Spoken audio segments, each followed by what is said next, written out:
Hi everyone, it's Adele from REEP. This week we're learning a little bit about plant features and how plants adapt to survive their environment. Then we're going to use this knowledge to design our very own plant. Let's see what we need. I've got a printed copy of pages 2 to 8 of this week's worksheet, a pen and some coloured pencils. You could also use coloured pens if you'd prefer, and if you're unable to print out the worksheet, simply copy it out onto paper. First, work your way through the questionnaire on pages 2 to 7, as these will help you with your plant creations later.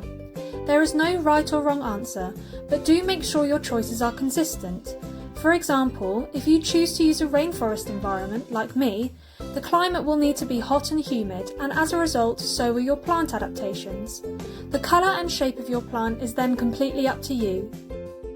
Once you've finished answering the questionnaire, begin to fill out the design page.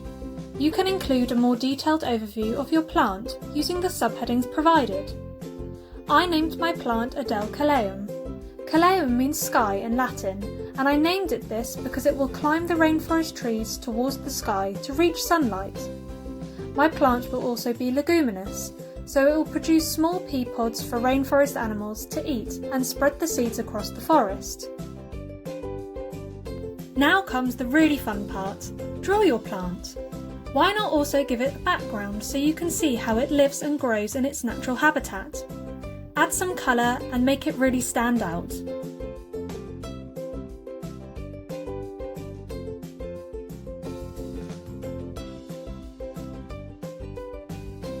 Once you've finished your picture, make sure to label your plant to let people know each part of your creation.